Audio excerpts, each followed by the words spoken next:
Tahun 2020 menjadi tahun yang penuh tantangan. Pandemi COVID-19 mengguncang dunia, menghambat mobilitas, menekan perekonomian global, termasuk Indonesia. Kebijakan PSBB ditetapkan untuk mencegah penularan yang masif, tetapi menyebabkan mobilitas dan aktivitas perekonomian masyarakat lumpuh. Pemerintah dituntut harus menopang kondisi tersebut, menyediakan bantalan bagi perekonomian dari kejatuhan yang lebih dalam. APBN menjadi instrumen utama untuk pemerintah melalui 3 fungsi: alokasi, distribusi, dan stabilisasi ekonomi.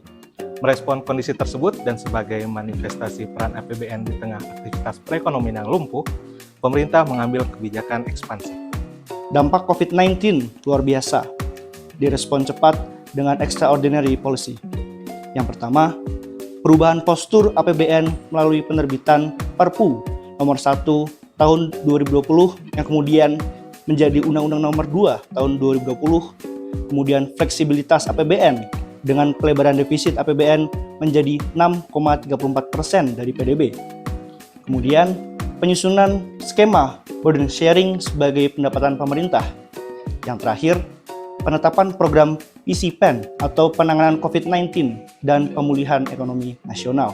Melalui program PCPEN, pemerintah fokus pada 4 pilar pemulihan: kesehatan, bantuan sosial, dukungan UMKM, dan penciptaan lapangan kerja.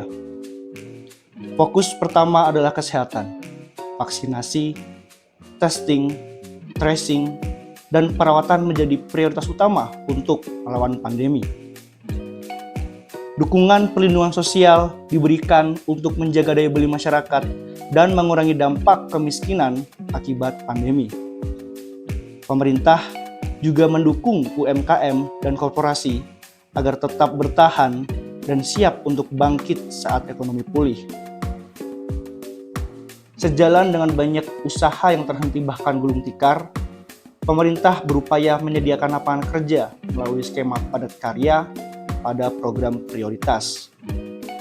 Strategi pemerintahan melalui PCPEN dan pelonggaran secara bertahap perlahan telah membuat mobilitas dan aktivitas perekonomian berjalan normal kembali.